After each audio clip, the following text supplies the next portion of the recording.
November 16th meeting of the Architectural Review Board. Ms. McDonald, would you please call the roll? Tom Midkiff, Here. Brittany Sands, Kevin Breek, Present. Irma Johnson, Yep. Patty Cross, Here. Nicole Conkle, Here. Jennifer Oberlin. Here. We do have a quorum. Board members, have you had a chance to look over the minutes from October's meeting? Are there any comments? I did have a correction on page 5, the spelling of typo. Should be S-H-P-O.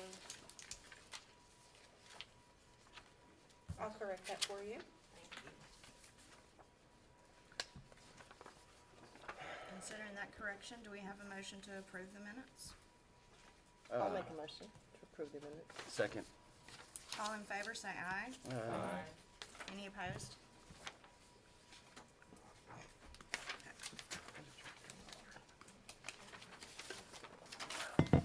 The chairperson's report this month is pretty short. I attended one meeting of a group of representatives from that are interested in economic development, preservation, and tourism in Frankfurt. Did you want to read the administrative approvals?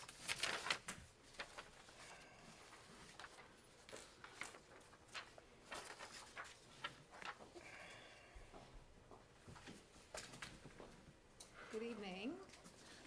Vicki Berenberg, Historic Preservation Officer, and I will read the list of administrative approvals for the period between October 19th, 2021 and November 8th, 2021. Beginning with the Central Business District, 315 St. Clair Street, roof and gutter repair, 307 West Main Street, interior fit up for a coffee shop. In the Special Capital District at 800 Shelby Street, we have approved the repair and replacement of the roof over the side porch in kind to match existing.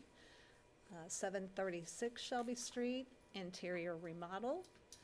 225 to 225 and a half East 3rd Street, redo the concrete porch and steps, replace the floor in the kitchen and interior work. 220 Murray Street, gut and remodel, no change in the floor plan, re-roof with asphalt shingles. 505 Weber Court, re-roof with asphalt shingle. And also in Special Capital, one of the cases you're going to hear this evening at 417 Logan Street, we have administratively approved the repair of the front porch in kind, the concrete and steps, as well as the repair of the front-facing basement window. That was not included on the list. And then in the Special Historic District at 407 Wapping Street, which is also one of the cases tonight, we have approved the repair and repainting of the existing porch floor. Thank you. The first review item for tonight has been pulled from the agenda. So, Ms. McDonald, if you would read the second review item. In accordance with Articles 4 and 17 of the City of Frankfurt zoning ordinance, Philip Lee of Built by Lee requests a certificate of appropriateness to change the size of window openings and replace original windows on 2 elevations, install new window openings on the rear elevation, remove historic window on non-historic door, alter those openings to install French doors on the rear elevation, uncover existing windows and replace with a new window on the rear elevation, and install a covering over the basement entrance at the property located at 417 Logan Street. The property is more particularly identified as PBA map number 062-31-16-010.00. Okay, I'm going to work through my slides here since we are skipping to case number 2. And I do have to apologize when you're looking at this slide presentation, it's a little wonky because I put it together in Google Slides, and then in order to get it on the laptop back here, I had to convert it to a PowerPoint, and that conversion sometimes messes up the text and the images, so if it's a little difficult to read, that's why. Okay, so we're gonna start this evening at 417 Logan Street. This house is actually quite old. It is contributing to the South Frankfort Neighborhood National Register District. It's a T-plan house, sometimes called a gable and a wing.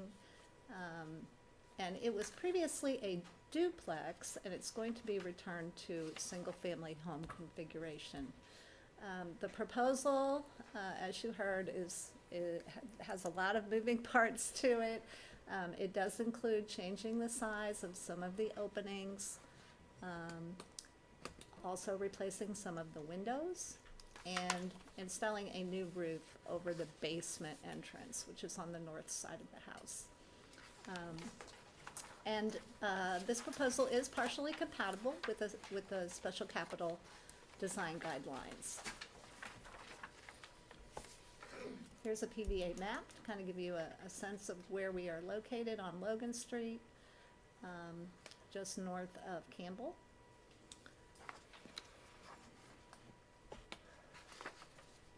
And here is a 1907 Sanborn map showing the original structure before it had all of the rear additions put on it. So the oldest part of the house is probably third quarter of the 19th century, 1850 to 1870 something. And then after the beginning of the 20th century, it started to get a number of additions.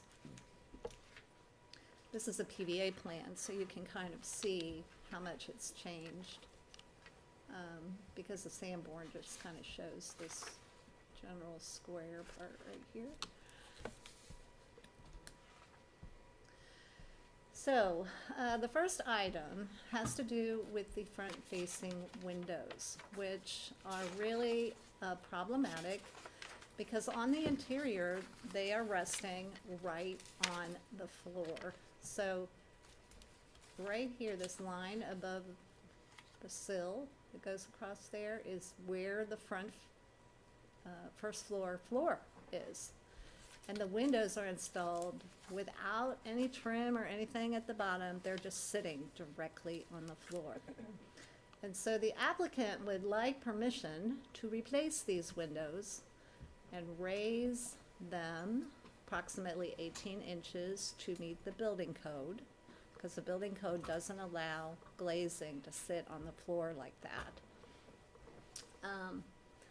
And it looks a little awkward, to be honest, not that that's totally relevant, but I can understand why the applicant is bringing this proposal before you. So he would like to replace with new windows that will be wood and vinyl clad, which are permitted in the Special Capital District. And he will keep the same configuration. The dimensions are very close to what's there now. There's just going to be a slight loss of daylighting on the sides, but not the tops or bottom. And he has agreed actually to install raised buttons on these windows to give them the appearance of divided lights, since they are on the front of the house. So that's the first thing. Vicki, are those windows original to that building? We cannot confirm that. They are very old, right? But it almost, the way they are, makes me wonder if there hasn't been an alteration. Well, the sitting on the floor is Because usually they are sitting not. on the floor. You know, sometimes when you have full-length windows, you have an access to the porch, that sort of thing. That's not what this is exactly. It's just a double-hung window, and it's sitting on the floor.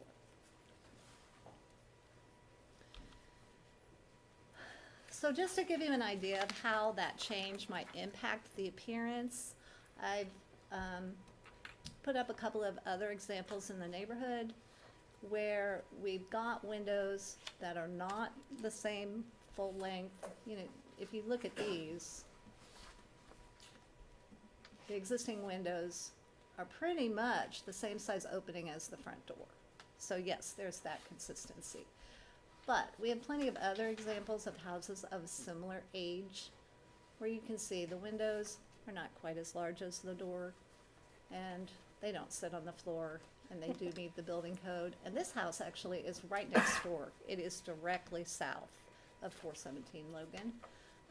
This is around the corner, actually, on Campbell Street. But in each of these cases, you can see there is some space underneath the windows.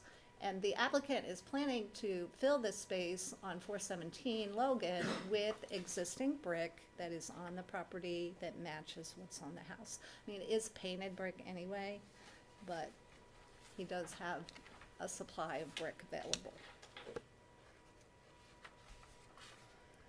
Moving around to the south elevation, we've got the same situation on the second floor. The floor is right here.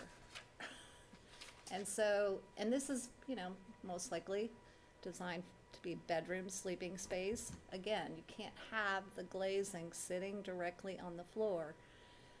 There's also no opportunity to move the windows any higher because they go all the way up to the top of the wall.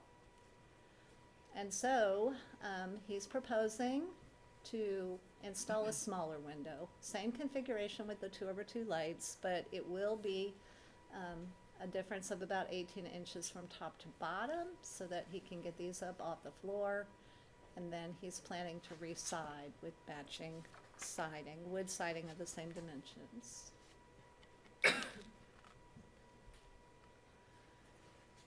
Here's an image of the back of the house, and it's not that clear. It's a little dark, I apologize. But again, this window here at the back, it's got the same situation as the ones on the side. The floor is right here.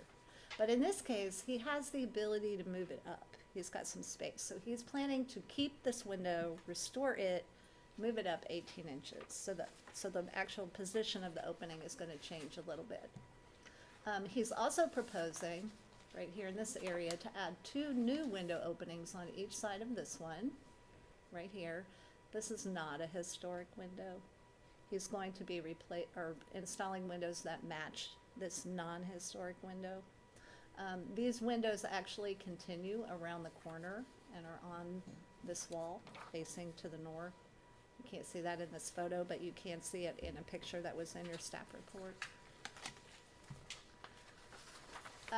In addition to that, there is a spot over here underneath the roof line where someone at one point installed a couple of sashes. It almost looks like they're salvaged sashes. I didn't put a picture here in the slideshow, but it is in your staff report. Obviously, someone wanted to get some daylight into this area right here, probably after one of the additions was put on. And this is kind of a above a center hall area that's pretty dark. So the applicant is proposing to take out those old kind of makeshift windows and install a new horizontal window that is going to be 16 inches high by 48 inches wide. It'll have translucent or smoky glass in it. It will diffuse the light but allow daylighting to come into that spot. And then the final thing on the rear is this little situation over here where there is a historic window and someone has installed a door to the kitchen right up next to it, which visually is a little awkward. This is the only exit to this deck that's constructed right here. And so the applicant is proposing to remove this historic window and alter this opening to allow double French doors to go in that spot right there. Again, this will be a loss of a historic window, but you know, staff kind of he believes that given the awkwardness of this situation, this loss is partially mitigated by the fact that he's keeping this historic window and is going to reuse it and move it up. Here's another drawing to help you see what those changes are that I just described.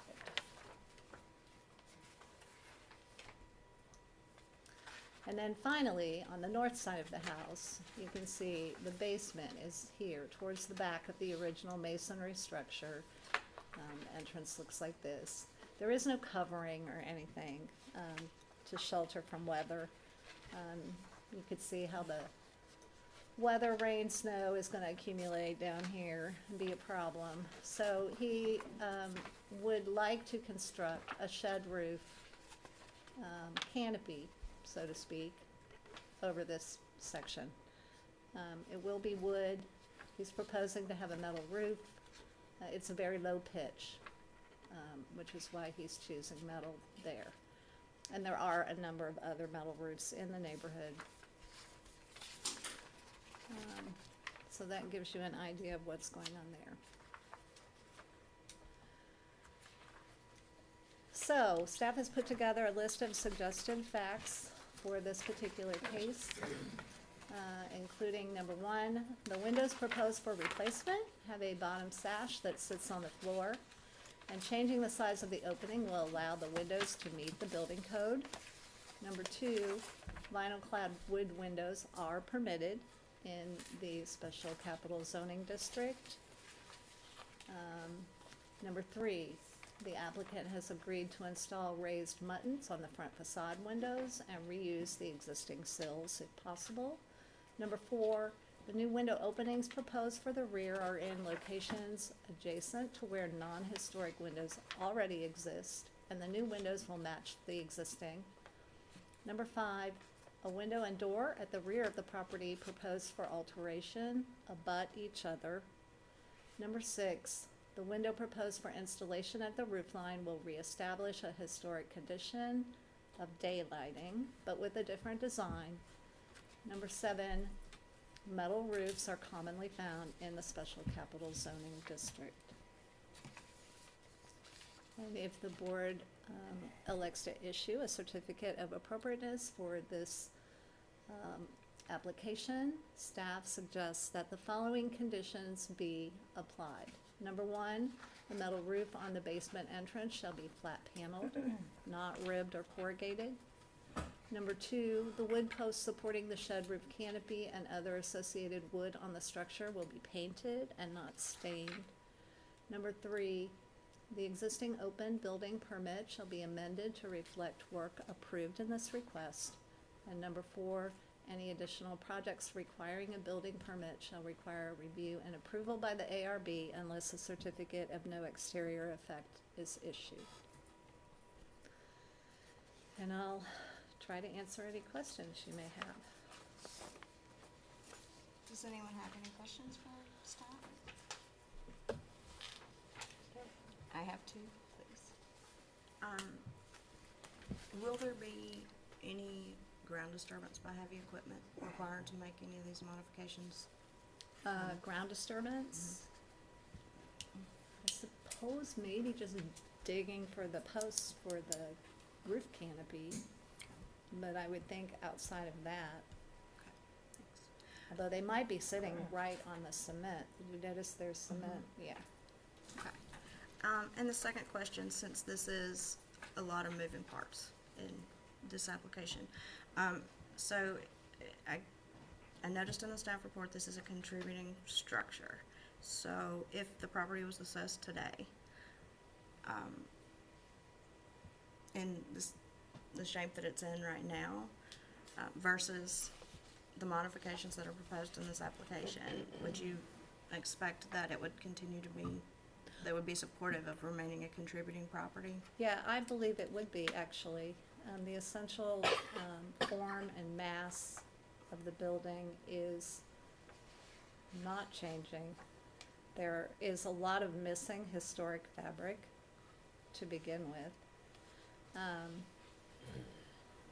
And, the loss of the windows in this particular district and under these circumstances, I don't think really affect the historic integrity of the property.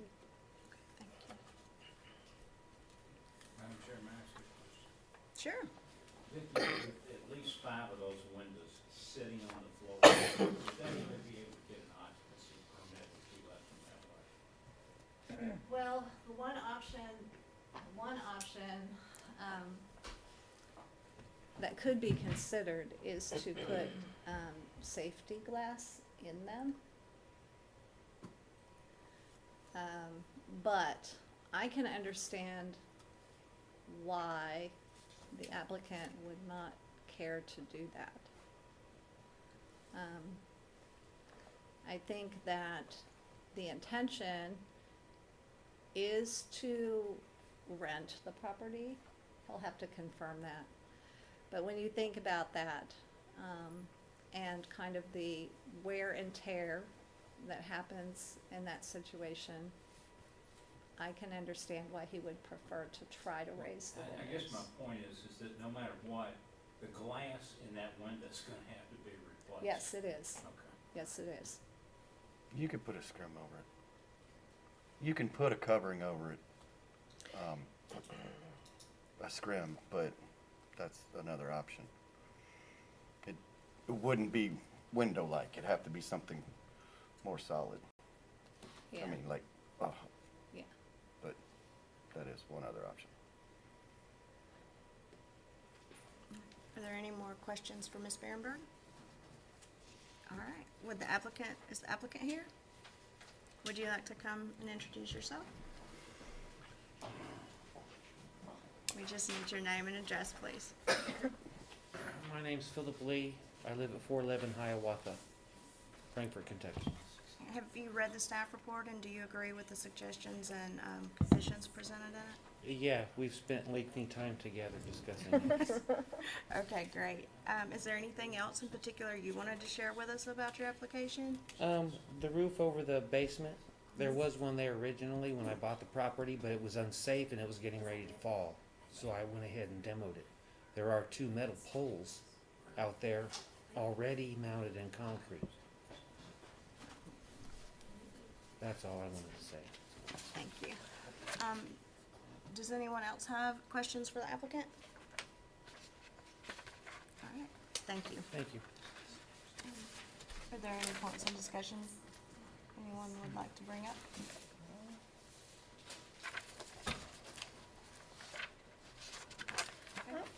I was gonna say, I would like to move that we adopt the 7 findings of fact suggested by the staff on page 5. I'll second that. Give me a second, that was a little different than we normally do it, so. Sorry.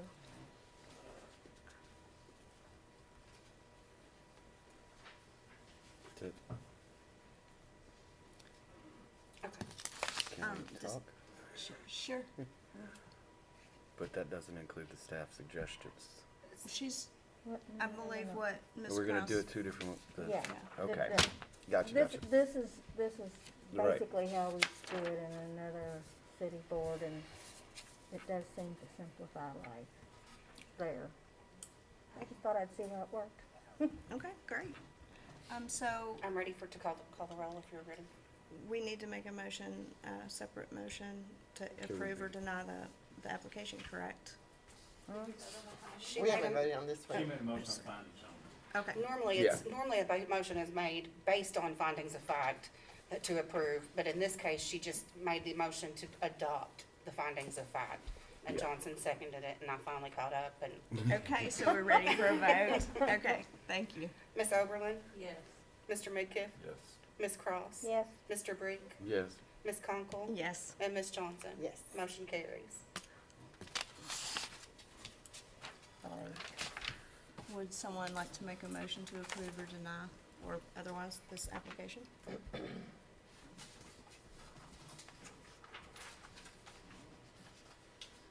I make a motion that we approve the certificate of appropriateness for 417 Logan Street, incorporating the finding of facts we have previously approved and the 4 staff suggestions that appear at the end of the report. Is there a second? Second. Thank you. And I had forgotten to mention earlier, or to ask earlier, were there any citizen comments about this application? Apologies. We received one email comment from an adjoining property owner, 2 adjoining property owners that both signed the same email, which I believe was forwarded to you, and that was the only comment. Okay, is there anyone here that would like to speak about this application tonight? Okay, back on track then. I apologize. I should have asked those questions before the motion, but I believe we're ready for vote. Ms. Oberlin? Yes. Mr. Midkiff? Yes. Ms. Cross? Yes. Mr. Greek? Yes. Ms. Conkle? Yes. And Ms. Johnson? Yes. Motion carries.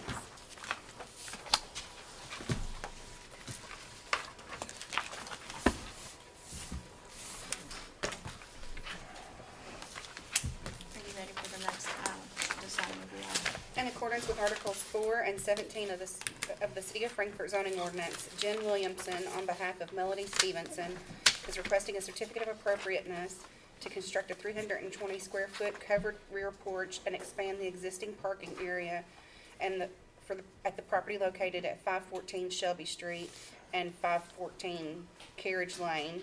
The property is more particularly identified as PBA map number 062-1404-011.00.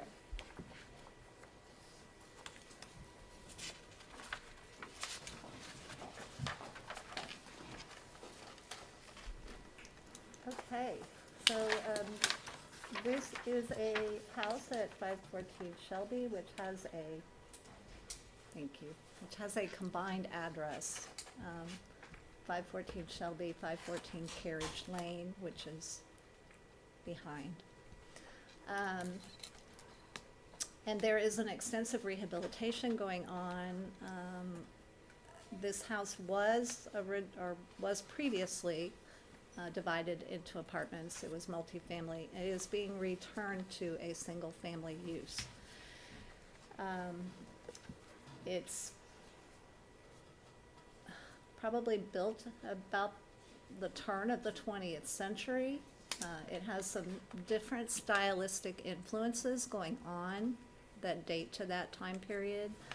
It's got sort of an asymmetrical quality that kind of reminds you of that late Victorian era, Queen Anne kind of styling. But the very large wraparound porch is very much colonial revival in its stylistic detailing. The proposal here is to construct a rear porch on the back of the house and also to add a parking area. And staff finds this to be partially compatible with the existing zoning and special capital design guidelines. Here's the PBA map. It's in about the middle of the block on Shelby Street. Here's an old Sanborn map from 1912, and the property is right here. And you can see in 1912, there were 2 outbuildings. There are still 2 outbuildings. One is masonry and marked as an auto house. The other one is frame.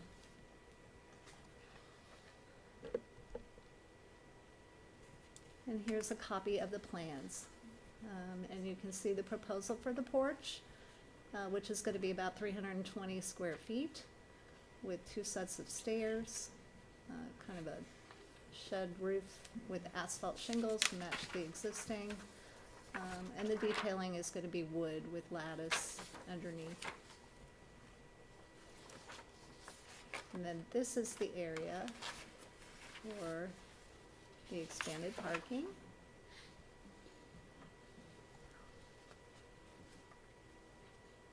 which I think is about 2,000 square feet total as depicted on the drawing.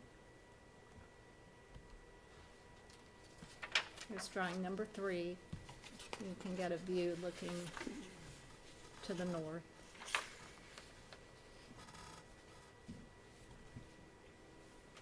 And to the rear. Here's the rear of the house as it currently exists. These bands of windows are very, actually, they harken back to the turn of the century when the craftsman style was very popular. There was a whole time in our history when sleeping porches were very common, and that is what this reminds me of. Of course, that was related to the last pandemic that we had in 1918. Anyway, this is where the porch will be. Here's a view looking towards the rear of the property. You can see the existing asphalt parking area and the 2 outbuildings.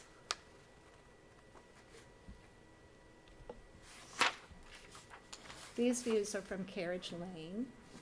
Here is the original auto house marked on the Sanborn map. You can see that the garage door opening has been enclosed. This was probably built between 1907 and 1912 because it doesn't show up on the 1907 map. And this building right here is also considered a contributing property to the National Register District.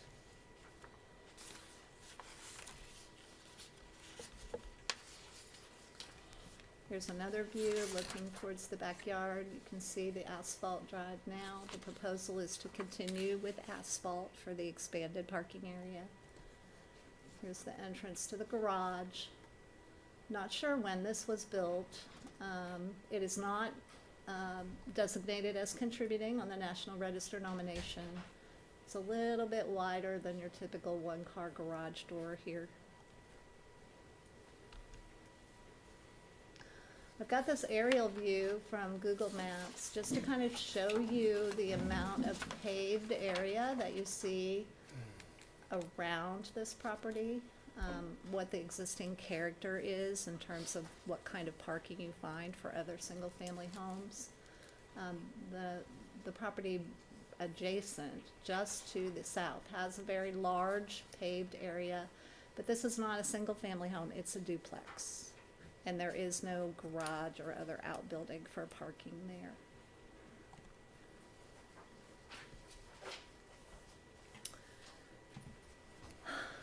So, staff generally supports this application. The porch definitely meets the design guidelines for the Special Capital District. We have no issues with that. We do, however, feel that the request for parking might be a little out of character with Article 4 in the district with regard to how much parking is typically allotted to single-family homes in the neighborhood. We put together this list of suggested facts for you to consider for this application. Number 1, the house is being restored to its original and historic single-family home use. Number 2, the proposed porch will be 1 story at the rear and 320 square feet. Number 3, the proposed porch materials of wood and asphalt shingles are already present on the house. Number 4, the adjacent building has a large paved drive and parking area at the rear of the property. Number 5, the adjacent building is a duplex and it has no existing covered parking area or garage. And should the board elect to approve the certificate of appropriateness, staff suggests that you do so with the following suggested conditions. Number 1, the parking lot will be reduced in size by the equivalent of approximately 1 parking space as delineated on the drawing. Final dimensions will be approved by staff. Number 2, a building permit shall be applied for and issued to reflect the work approved in this request. And number 3, any additional projects requiring a building permit shall require review and approval by the ARB unless a certificate of no exterior effect is issued. Do y'all have any questions?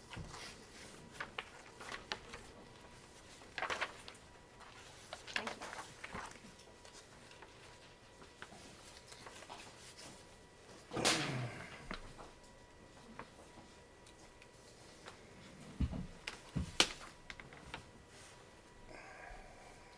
When the applicant, state your name and address, please. My name is Melody Stevenson, and my current address is 319 West 3rd Street until this project is completed. Okay, thank you. And I'm Jen Williamson at 407 Wapping. Thank you. Did you have a chance to look over the staff report and findings? Do you agree? I did, and I don't have a problem reducing the parking by one parking area in the back. Having 3 parking spaces in addition to the garage. So 2 for the home and 1 for the renter is fine with me. Is there anything else, Ms. Williamson or the applicant would like to share with us about this application? I would just note with regard to the parking area, as we have proposed it, it is a difficult lot to get in and out of because of the earlier carriage house and then the brick structure that's there. You know, that wasn't there in 1912, came later. But between those two structures, it's hard to get in and out or try to turn around. You're essentially doing a rear back out onto Carriage Lane. And I would add that the elevation of the garage, the building that has the garage door that moves right now, is higher than the elevation of Carriage Lane. So there's a concrete retaining wall there. So it's not a matter of backing out onto Carriage Lane. It's a matter of backing out at an angle to go around what is called the auto house and then onto the street. You can't back straight down onto it. If you did, you'd be going over a curb that's About 18 inches. yeah. And that's really why we initially said that kind of thing, because we were thinking there would be some maneuvering room in there. Yeah. But I do think that amount of parking will be sufficient for our needs and any future homeowners. And I like the idea of having a little more grass anyway, so I can be satisfied with that recommendation. Board members, does anyone have any questions? Okay, thank you.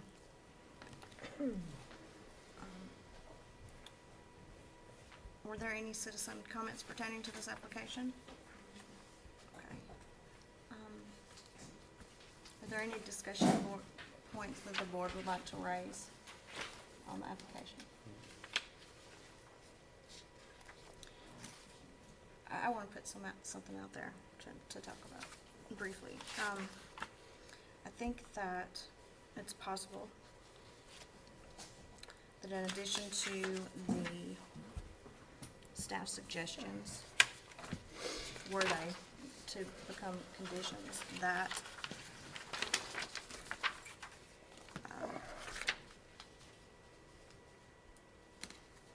sorry, 1 second.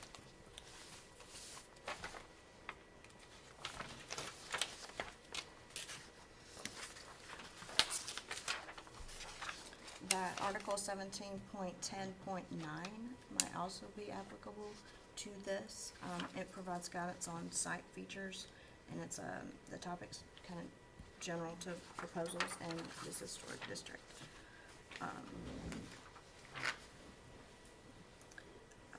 So what are you proposing? I think that, or I would like to discuss, I'd like your input on adding a condition as to whether ground disturbing activities should be minimized as possible when constructing the parking area. Not restrictive or anything, just minimized as much as possible. Just the area of disturbance. Yes.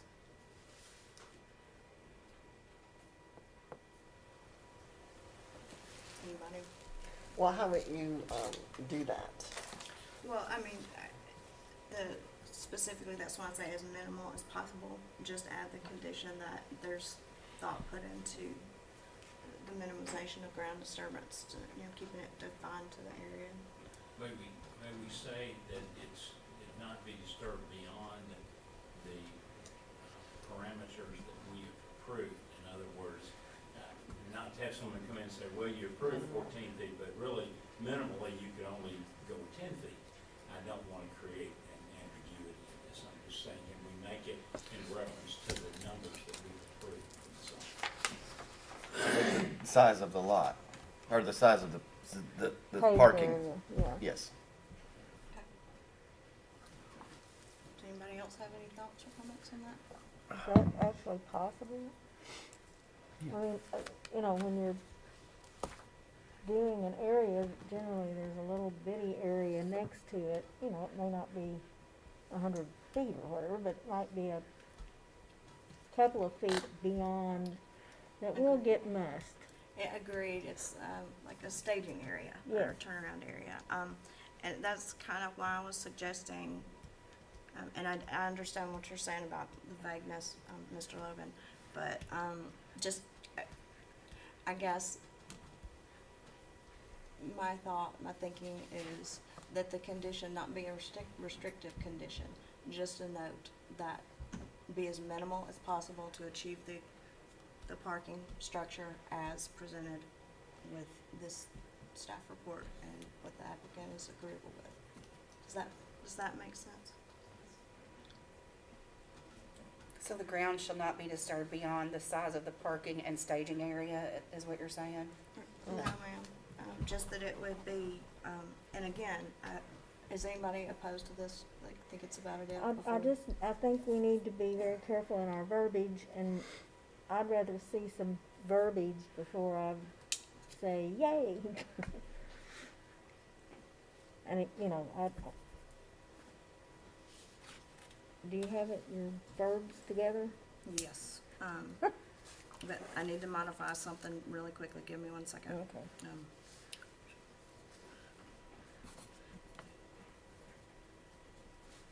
So, I'm proposing that, to add a condition that the ground disturbing activities should be as minimal as possible to achieve construction of the parking lot, as we would approve in this application.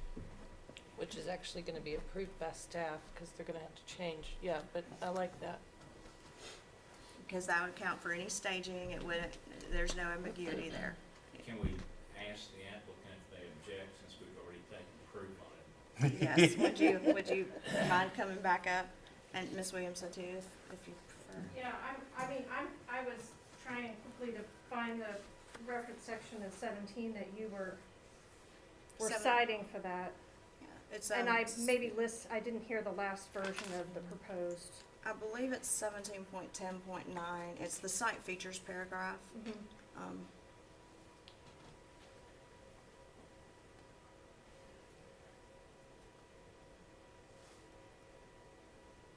It's hard to do this stuff on your phone. And apologies for kind of bumbling the language, it's something I've So- done often. So what was the, What's your was proposed the- condition? The proposed condition being that ground disturbing activities should be as minimal as possible to achieve the construction of the parking lot as presented in this application. And in essence, it doesn't change anything other than calling attention to the fact that you would be conscientious, that, conscientious. are we entitled to, with the approval, are we entitled to develop the parking lot even if archaeological features may be discovered? There's no guidance, yes, there's no guidance in my understanding of these regulation, or the design guidelines rather, that protects archaeological sites. What does that mean that we can't go? I mean, it's on a slope, and for the parking to be flat, there will have to be ground disturbance. And again, I'm not saying no ground disturbance, I'm just asking that you be conscientious of it being as minimal as you can make it to to accomplish your goal, Okay. in essence, is all. I'm, I guess I'm wondering what makes you say this now that would be different from any other project that you would do? Is there something specific that I can understand? Ground disturbance, we don't often see ground disturbance. We're it's- usually dealing with structures. Sure. Right, and it is with parking that this comes up more often. But in the design guidelines, if that's what you're asking, there is for South Frankfurt in Article 17. The number is, I believe it's 17.10.9, but. Okay. And so Article 17.10.9, it lists what site features might be found on properties within this historic neighborhood. And one of those properties one of those site features is archaeological features. Okay. And since you do have an intact auto house and there is a potential for those, there is nothing in the guidelines, to my knowledge, that says you have to react to that or treat them in a certain way. Okay. But they are just mentioned in the guidelines Okay. and something to be conscious of. Mr. Logan, do you have? I'm always more of being specific, as you know, Ms. Conkle, because saying you're gonna develop this and be good stewards doesn't, I know it's a good thing to say, but it's awfully hard to enforce. And that's why I was making it in reference to specific areas that they were disturbing rather than I see. generally things on the lot. But it's at your pleasure, it's not mine. My concern with that is the same as Ms. Cross, because when you get to doing that, you inevitably end up needing a larger area because you've got to turn your equipment around and you've got to do more. You're things. almost trying to be more flexible. Yeah, and so I'm trying to keep it more flexible for the You applicant are? by not. I don't see the more flexibility, but Well, I think we all understand the intent. You have the chance to discover archaeological resources and to be mindful of that and make the disturbance minimal to the area that could yield that. So Then- if I, then- so, Then let's put in, if archaeological features are discovered, they'll return back to the board for consideration. That gives them major heartburn, I think. yeah, And there's, if I may, I mean, ground disturbance is not that unusual in applications. Any application you look at that's doing a rear addition or something like that, we have potential for ground disturbance for trenching footers or whatever. The hard part about the archaeological is it's below the ground and we can't see it in planning. So, you don't kind of hit it until you hit it. And then when you hit it, if you're in the midst of a construction contract and you've got a contractor with a scheduled deadline to complete the work, and, I mean, I know they do this in Rome, when they're doing something and they put everything on hold for 2 years to do the evaluation. But I'm just saying, if the condition that you're proposing would require the applicant to come back before the board, that is a much bigger thing to swallow than we're just gonna try and keep the disturbance to the area of work. that wasn't my intent. Okay, Literally, my entire intent was just to say, to have a condition that in layman's term is, heads up, there may be archaeological resources there, if you are interested. And that's it. There are no guidelines for treatment. It literally just be conscientious is really what I was hoping to achieve by having this brought as a discussion, since is a substantial parking area being considered. There's no, I did not intend any treatment. Did anybody else? and just, so the proposal is clear, there's an existing asphalt parking area that we are extending maybe 8 or 9 feet towards the house. And some of it will actually go away. So the net gain is quite small. The shape of the parking area is changing. Next to the auto house, there is, behind it, yes, if you're on Carriage Lane, behind the auto house, there's a lane, and that will go away. So that's a parking space that is just being moved to align with the others. So the net gain is nowhere near the 2,000 square feet and I don't have the numbers to back that up.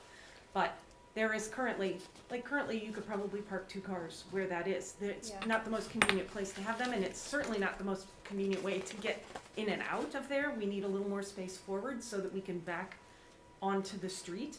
But the net amount of additional asphalt is not actually very much, especially with 3 lanes instead of 4, or Right, 3. and then presumably when that was developed before, disturbance happened at that time. So you are giving consideration to the minimal extent of disturbance possible?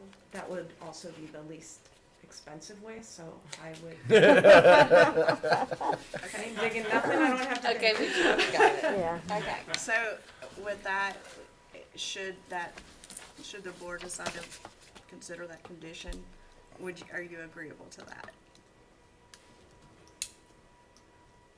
Yeah, Is I there a guess I'm reason I still- shouldn't agree? I'm still waiting to hear the condition. Just fair. Oh, Yeah, I missed it too. I didn't get anywhere with it. it's just simply that ground disturbing activities should be as minimal as possible to achieve your goals for the parking area.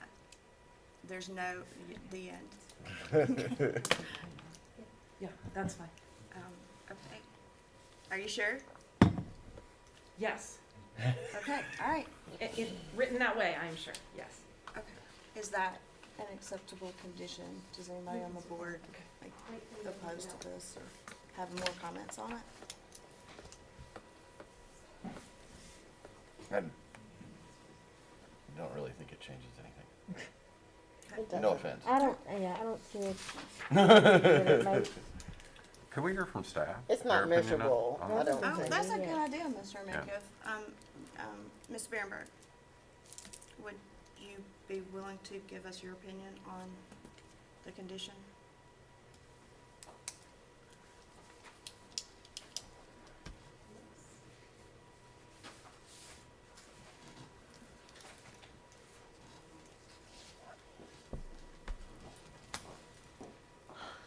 So, you're wanting to put in a condition that is just sort of a reminder?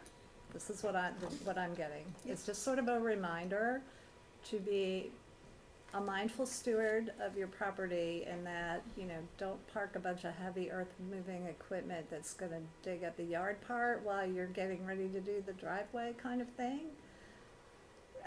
That's what I'm envisioning, right? That Okay. you're trying to minimize, you would not like to see the entire backyard torn up as the applicant is creating this new parking area. Yes. Here- But This it's is the way difficult I- to this- articulate that as a condition. Because to add on to the parking, rather, instead of building the entire thing, you have to grade mean- it to level, or you have to fill it. Right, you do So have that's to, I what- mean, the asphalt that is there is in terrible condition, so it is gonna have to be, And that's the ground disturbing, I mean, like the Yeah. literal grading or, right. so, but do you have an opinion? Well, I do think it is a good idea to, because you do have that language in Article 17, and like you pointed out, there is no prescribed treatment for archaeological resources. But I don't think it's a bad thing to be mindful. And, personally, I wouldn't be opposed to maybe making kind of a standard condition like we do for the other ones. That would just be a reminder to people to be thoughtful about ground disturbance. Because otherwise, you probably don't really think about it, right? And I guess that was, Maybe what it's just a crossed my way mind. to, But this is something we can address in the guidelines that we're going to work to update, correct? yes. In fact, yes, I think that is a good idea. When we do the design guidelines update for, special capital, we're gonna have the consultant look at all the existing language, and we're gonna have conversations about all of these topics. But for now, we have to focus on the guidelines we have. so. Right. Yeah, exactly. But I just think, I'm with you in the intent and the spirit of we're trying to make sure people consider these archaeological resources as well. I think it's something, obviously, we have work to do with in terms of our own guidelines. We all know that, but Thank you.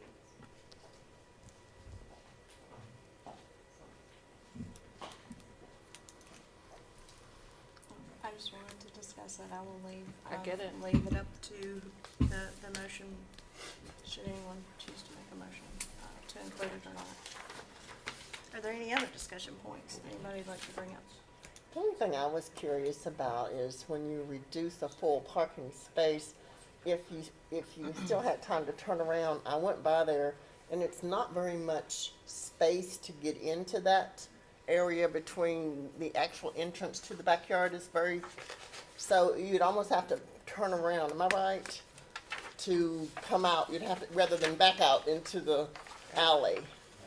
Actually, with the angle that you have to come out of the back part of that property, you have to back out on Carriage Lane. Oh, even if you had more space to turn around? Well, it is not, yeah. come back to the It's microphone? not, It's a not narrow little It's not opening a terribly wide, and then there's a building on either side of that. of the entrance, right? Right. There Up are two to the- buildings. mhm. And but it's partly about that elevation difference that I talked about, because, and Carriage Lane is technically a two-lane road, but it's not, in practice, it's not a two-lane road. It really, the traffic runs typically from Todd to Campbell. You could go the other way, but Todd is also very narrow, so if I got to the end of that road and then needed to turn and there's parking on both sides, it just isn't very safe. So you really need to exit Carriage Lane onto Campbell Street, which means you need to be heading in that direction anyway. But the way that it works in practice is, your car is parked, you have to back it down and then back it down a little ramp. Right. And then that has you pointed in the correct direction on Carriage So Lane. it wouldn't matter. Now, also, there's 7 cars a day on Carriage Lane. I mean, it's very, it's not huge. You could not turn right out of. You could not turn No. right out of Carriage Lane. If you were going, yes, if you were exiting, going forward, you could not turn right on No. Carriage Lane. You Well, would that's have to what I turn left, noticed. and then you have to turn right on Todd Street, and that is really not a safe thing to do. So Gotcha. you really have to be pointed. So it wouldn't Towards matter if Campbell. you had more space back there to turn your car. You can't really back your car No, out. it's not, out of yes, there. it's not, that's really why I don't mind losing the asphalt that is behind the carriage house, is because that's what that would be. It would be a 3-point turn kind of turnaround thing, Gotcha. but it doesn't help. Okay. I was just curious about if that would make it easier, because Yeah. when I went by there, I thought, Uh-huh. how would you get, I couldn't Yeah. figure out how to turn in. Yeah, it's gonna be a trick. It's gonna be a trick. Okay. And my teenage drivers will park on Shelby Street. Okay. Anybody else have anything they want to bring up or discuss?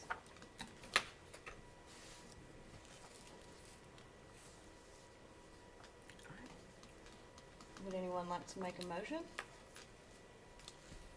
Nominate Kevin.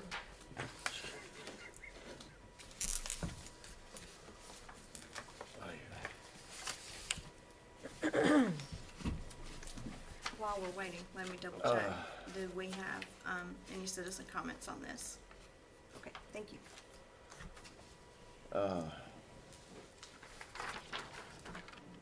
know this new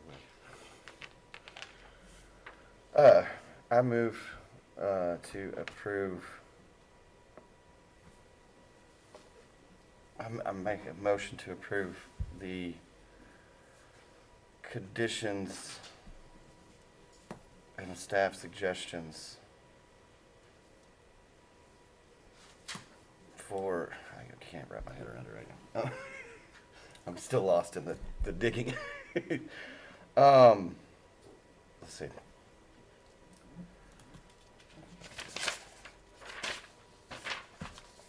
Do we? Okay, we We're agreed, switching, like, in, and that we You're agreed okay. not to adopt the digging, yeah, right? But, Or are we right. incorporating it? I'm just trying to, No. we're switching back and forth on ways we're doing the nominations and it's messing me up. How about this? And I know, because we just got these today. Yeah. And thank you, Ms. Cross, Mr. Midkiff, and Ms. Bierenberg for the notes. This is Ms. Cross, well, thank you. So for tonight, whichever Yeah. way you're more comfortable with, the way we have been handling the motions, and then we'll have time between this meeting and the next meeting to study the better way to do it and familiarize ourselves with that. Be Yes, the best please. way to move forward. Basically, you just need to say, based on the findings of fact, you recommend approval of Yeah. this request Okay. with the conditions, and if you wanna add that fourth one. I move to approve based on the finding of fact and the staff suggestions of reducing the parking size. Is that enough, or is that? It's up to you. Do we have a second? I think I can help. I want to redo the motion. Okay. Can I do that? Yes. You wanna add to it? Just add to Do it. it. The motion dies for lack of a second. Yes. The The motion, I think the I will motion. take back my second then. Okay. There we go. Okay, so okay. Based on the findings of fact issued in the staff report, I would like to motion that we issue a certificate of appropriateness for Melody Stevenson for 514 Shelby Street and 514 Carriage Lane. It's a dual address in this situation, which is unusual. With the three staff suggestions, including final dimensions of the reduced parking spot size with being approved by staff. I second that. Okay.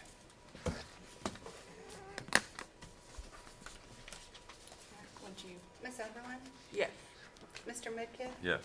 Ms. Cross? Yes. Mr. Brink? Yes. Ms. Conkle? Yes. And Ms. Johnson? Yes. Motion carries. Nicole, for future reference on this, the way that Ms. Cross suggested is a good way if in fact some of the findings are gonna change, or if you're going to adopt part of those findings and not others. If not, you can do it the way we did that time, which is adopt all of them at the All same together. time and make it part of the motion. So Okay. both ways are appropriate. It just depends on what you're going to do. If there may be 6 findings and the board wants to adopt 5, then it's appropriate to make separate finding approval. You know, that other board, we always do findings, even if it's just, We're supposed to by statute. okay. We're having it, this is not the same type of, like when we do a zone map amendment, there has to be findings of fact I got to you. do a zone change. Gotcha. This is not the same as a zone change. And we often make up our own findings. They're That not is correct. presented for us, so I like this. But I just thought I'd try it because somebody mentioned It it. is, it's appropriate here too, but I'm just saying, so is the way we've been doing it, it's not in the record. Okay, thank you. And for the applicant, Ms. Williamson, I just wanted to clarify that in that motion did not include any consideration of ground disturbance. And thank you Yeah. for letting us work through this and your investment in Frankfurt. Yes. Do you like the green? Very much. Yeah. Are we ready for the next item? Are you ready? In accordance with Articles 4, 16, and 17 of the City of Frankfurt zoning ordinance, Jen Williamson, on behalf of Thomas Fisher, is requesting a certificate of appropriateness to reconstruct the front entrance stairs and landing, replace an existing door with a new design, and construct a rear covered porch and stairway for the property located at 302 Wilkinson Street. The property is more particularly identified as PVA map number 061-24-01-017.00. Okay, so this application is in a different zoning district. It's in special historic. And this particular house is the Crittenden Gerard House. It's more commonly known as the Hogue House, and I'm not really sure why that is. I didn't have a chance to figure that part of the story out. But it is a very old house in the Special Historic District. And I do have to apologize because I made a mistake in the staff report, and I said that it was within the boundaries of the Corner and Celebrities District. And in fact, it is not. It is just outside the boundary. But it is a contributing structure to the Central Frankfort National Register District. And again, it is a significant house because it has a very unusual method of construction. It was built in the late 1700s, maybe early 1800s. It's timber framed, and the framing in between the timbers is filled in with bricks, brick nogging. This house has undergone some changes over the years. It was owned by the state for a very long time and used as offices. So the interior had, pretty much been gutted for that use. This proposal, in addition to the rehab work that is ongoing right now to convert it back to a single-family home, this proposal is to reconstruct the front steps, railing, on the front of the house there. In its current condition, it does not meet the building code. And also to reconstruct the rear stairs to the back door, including adding a covered roof over the back entry, and changing the back door to a new door with a different design.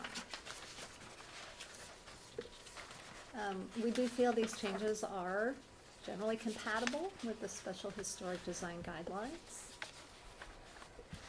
I just threw this in just to kind of clarify, since I made that mistake in the staff report. This blue line right here is the outline of the Corner and Celebrities National Register District. That district is listed with national significance. It was our first National Register District in Frankfurt. It was listed in 1971. And this house, the Crittenton Gerard House, is right there, right outside. Oh, and I pulled this picture, which was not in your staff report. This is a barn in Wisconsin, but it is from the early 19th century, and it is built with a similar construction, although it doesn't have the exterior sheathing on it. So you can kind of get an idea of what the walls look like in that house. I'm sorry, I have a curiosity question. Can you speculate why you don't think it was included in the National Register nomination? That's a very good question. I was wondering. I mean, it has been added now because they did Central Frankfort National Okay. Register District, and they picked up a whole bunch of houses on that street that had been left out of the original. Honestly, I'm not sure. I do know that it had been altered, and it had a wraparound porch, which you might have noticed on the drawings that the architect submitted with the proposal. And all of those things were removed when the state bought it. I think they were trying to restore it back to its circa 1800 look. But of course, at that time, in the 70s, when people did restoration work, they didn't really approach it with the same kind of scholarship that we do now. And in fact, today, I'm not sure that porch even would have been removed. It might have been considered significant in its own right as part of the history of the house over time. But in any case, that's what they did, and I'm not really sure. They did that probably a couple years after Corner and Celebrities was listed. Again, maybe it had to do with the fact that it wasn't included or something. I'm not sure. Here's the property on the PDA map. You can see it's a fairly large lot. Here is a rendering from the 1890 Sanborn map, where you can see the frame dwelling. Of course, they don't realize, I guess, that there's masonry inside. I don't know. But they have this masonry addition on the back. And this is down here in this corner. You can see a picture of what it looked like before the porch was removed and the fence was changed. So, let's see. The applicant is proposing to change the entry a little bit, and here's a rendering down here. This change in the railing will allow the entrance to meet the building code. There are some other things on the exterior scope here which have already been administratively approved. Here's a picture of the existing front stairs. Here is a rendering of the rear of the property and what is proposed here with the shed roof, same asphalt shingles as on the rest of the house. This is the current condition. Now the one change here that I want you to think about is the applicant is proposing to change this back door to a different design, which is non-historic. And I have to tell you, I was a little confused because it looked to me initially like there was not a change here to show what was being proposed. It says new one light door, right? And I look and I'm looking, I see panels. But as Jen explained to me, she did include the door here. It's just they were thinking of a very large light for the door, and what is visible there is actually an interior door that you can see. Oh. So the question is, and I tried to blow this up so you can see it a little bit better. It's a little fuzzy. But this is a diagram of what is being proposed. They'd like to change the existing non-historic, because again, a lot of these features were replaced during that 1970s restoration project that the state undertook. So this back door is not historic. It is an oversized opening. They are proposing to install a large door here with one very large light. The bottom is a little bit taller than the top. Whoops. And the question is, you know, does it meet the design guidelines? Well, if you look in these special historic zoning district design guidelines on page 70, which is the section that deals with doors, it says, where necessary, select replacement doors that are compatible with the character of the building. Consider replacing deteriorated doors on secondary elevations, which is what this is, right? With new doors that match the original. Well, we don't know what the original door was, nor should we try to guess, really, what that was. Alternative designs compatible with the character of the house may also be appropriate on secondary elevations. And then also for guidance, because the existing rear door is not historic and we do not know what the historic door looked like, for guidance, we can turn to the Secretary of Interior Standards for Rehabilitation, which are found on page 7 of the Special Historic Design Guidelines. Standard 6 says replacement of missing features shall be substantiated by documentary, physical, or pictorial evidence, which we do not have. Standard number 9 says new additions, exterior alterations, or related new construction shall not destroy historic materials. New work shall be differentiated from the old and shall be compatible. So the question is, you know, when in my career of applying the standards, that little section there gets kind of shortened often to say, oh, it should be contemporary but compatible. And it's your job to figure out what exactly that means. But I generally feel like this is a contemporary but compatible solution for the back door. And so staff is offering these suggested findings of facts for the case. Number 1, the railing at the front and rear entrances does not meet modern building code requirements. Number 2, the existing stairs, landing, and railings at the front and rear entrances are not historic. Number 3, the back door is not historic. Number 4, the back door is minimally visible from the public right-of-way. And if you choose to issue a certificate of appropriateness for this work, staff suggests the following conditions be applied. Number one, the existing building permit shall be amended to reflect the work approved in this request. Number two, any additional projects requiring a building permit shall require review and approval by the Architectural Review Board unless a certificate of no exterior effect is issued. That's all I have. Unless you have questions. Does anyone have questions for Ms. Berenberg? Thank you. Well, I sort of do. Wait, Ms. Berenberg, sorry. I think I didn't hear Ms. Cross in time. I may have lost my mind. It's happened before. On the written report, I'm saying 3 conditions. Did I put 3? Oh, yes, I should have explained. Please.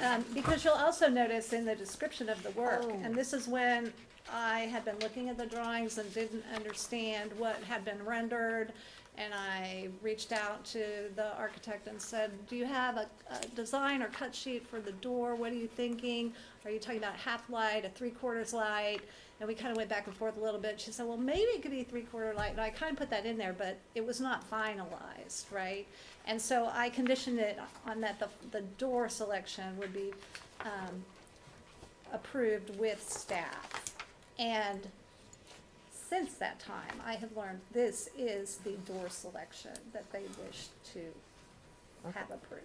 So we So just if need it to- gets approved tonight, it does not need any staff additional approval. So we just have the So it's just the 2, and you can take number 1 the out. first condition out. Okay. Thank you. Ms. Williamson?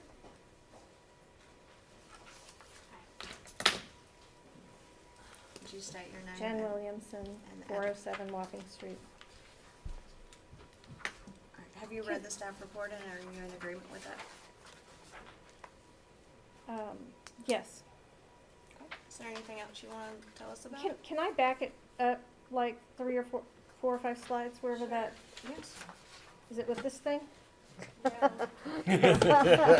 Oh, it's with this thing. it's the keyboard. There you go. Okay, I just wanted to give a little commentary on this rear door, okay? So in the project, what we did is, and when we got the project permitted in 2020, we had put in that application that we were going to, this upper window, the upper window there was to be restored. There was a window opening, a historic opening. The shutters were closed on it, and there was no window. So we're having those sashes fabricated in the same fashion as the rest, true divided, single pane window that goes up there.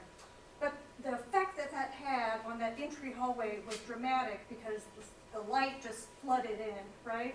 So it was compelling to have light at the ground floor of that hallway because the contrast of the daylight coming in, it's on the north side of the house, being able to get that light from the west was really making an effect. So that's why we were interested in having glass on that back opening. And we also have sort of 2 doors kind of potentially conflicting with each other. So where the powder room door is, this powder room is tucked under the stair, it made it difficult to just do a storm door on the exterior and leave the door open, because then whenever you need to go to the powder room, you've kind of got to manage 2 doors. This is the evolution of how we got to requesting this type of door on the back of the building. And I guess maybe if there are concerns over that character of that door, and a possibility would be to do a glass storm door and have that existing more solid door behind it. I'll just put, Staff is okay with the design proposed. I spent a lot of time thinking about it. okay. After we discussed and analyzed and then went back to my days of being a reviewer for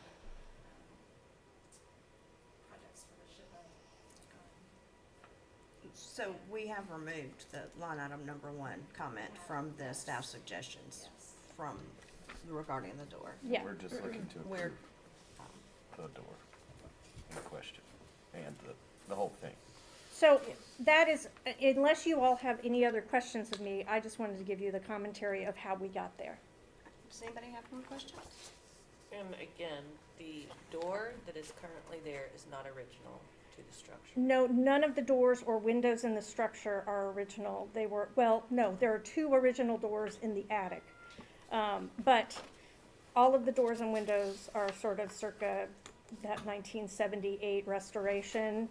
And, oh, I did have a guess at why maybe, because I also thought it was in Corner of Celebrities, and I'm going to assume maybe the Commonwealth of Kentucky did not elect to have it be in that district, because they had the ownership by that time. Yeah. Thank you. Were there any citizen comments? Does anybody have a discussion point before we?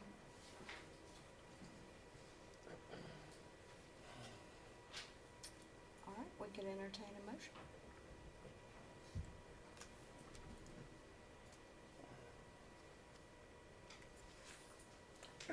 I'll make a motion that we approve the certificate of appropriateness for the property identified as 302 Wilkinson Street, on behalf of Thomas Fisher, along with staff findings in number 2 and 3 of the staff suggestion.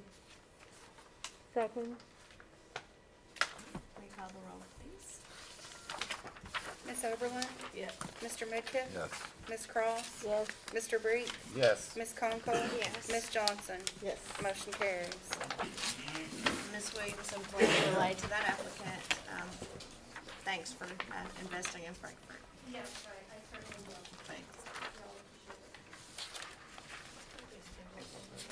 In accordance with Articles 4, 16, and 17 of the City of Frankfurt zoning ordinance, Jen Williamson is requesting a certificate of appropriateness to construct a painted steel handrail at the front entry of the property located at 407 Wapping Street. The property is more particularly identified as PVA map number 061-24-09-006.00. Okay, this application also takes place, well, it's applicable to a property that is in the Corner and Celebrities National Register District, the Carneal Watson House, which is also Miss Williamson's house. Of course, it's also in the Central Frankfurt National Register District, and the Special Historic Zoning District. So, the applicant here is proposing to add a new feature to the front of the property. That's why it's coming to you. She needs a handrail for safety reasons at the steps up to the front porch. This is a very important home to Frankfurt. It was built by Thomas Carneal, who's one of the founders of the city of Covington. It is a Greek Revival style house. Not commonly do you find one-story Greek Revival houses. But Russ Hatter says it's because Mr. Carneal had gout and didn't want to climb the stairs. But in any case, we do find that this proposal is compatible with the Special Historic Design Guidelines. Here's a close-up shot of the front entrance. You can see that monumental front door. I mean, it is big, with the side lights on each side. And then the architectural metal detailing. And this is the style and type of handrail that is being proposed. Very simple and minimal. And we definitely feel it meets the design guidelines. Here's some other examples of similar handrails found in neighboring properties or properties in Corner and Celebrities, including this handrail at Liberty Hall. And I did include some more in your staff report. But again, the design guidelines are pretty clear that metal is appropriate when there's existing metal in this district. And so, staff has put together this list of suggested findings of fact, including, number one, the porch elements are primarily composed of black metal. Number two, the proposed new handrail meets the design guideline for metal porches found on page 66 of the Special Historic Zoning District Design Guidelines. Number three, several surrounding houses on the street and in the Corner and Celebrities National Register District have black metal handrails. And if you elect to issue a certificate of appropriateness, staff suggests that the following two standard conditions be applied. Number one, a zoning permit shall be obtained prior to work commencing on the project. Number two, any additional projects requiring a building permit shall require review and approval by the Architectural Review Board unless a certificate of no exterior effect is issued. Any questions for staff? Thank you. Ms. Williamson?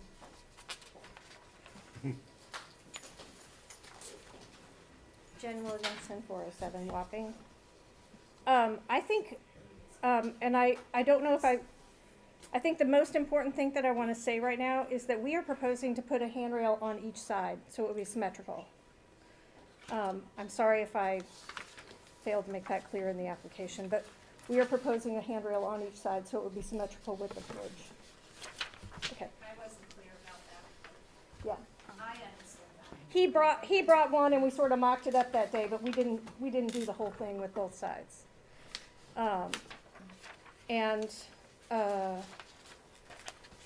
We have, we are looking to install this just because we have programmatic need to have it for the house, and Leo's mom moved into the house, so. Are you in agreement with the staff? Yes. Any questions for Ms. Williamson? Citizen comments? Thank you. Were there citizen comments for this property? There were none. Appreciate it. Got your back. Okay. Any discussion? So would anybody be interested in making a motion, particularly one that might include the, making explicit that this is a railing for two sides?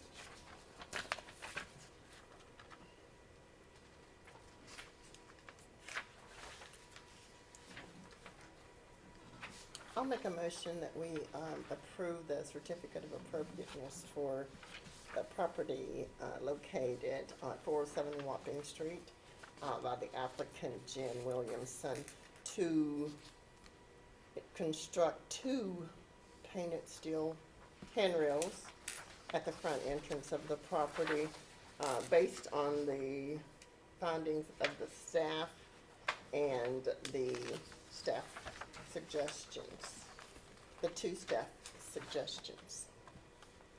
Do we have a second? I'll second. Ms. Oberlin? Yes. Mr. Midkiff? Yes. Ms. Cross? Mr. Breek? Yes. Ms. Conkle? Yes. And Ms. Johnson? Yes. Motion carries. Thanks for your investment. I'm never gonna stop.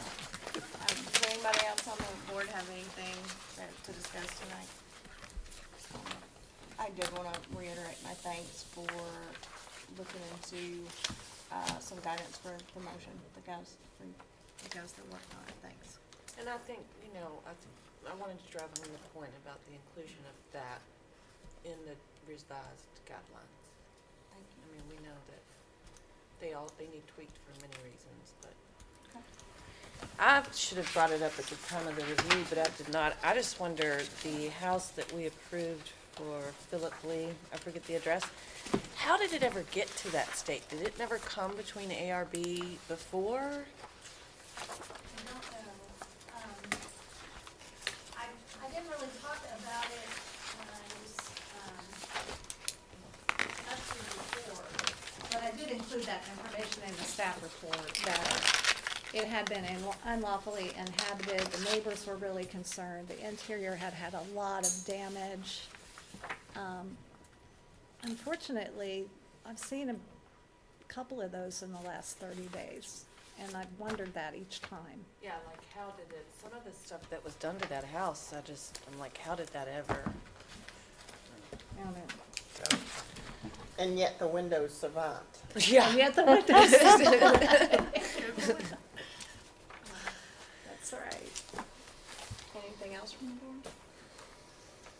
Ms. Bamberg, did you want to give us updates on the special capital design guidelines? and Yes, the American Historical we are on the Society? cusp of being able to give you lots of great information, but we're not quite there yet. But I will mention that for each of those projects, the special capital design guideline update, and hopefully you saw the survey that the city posted,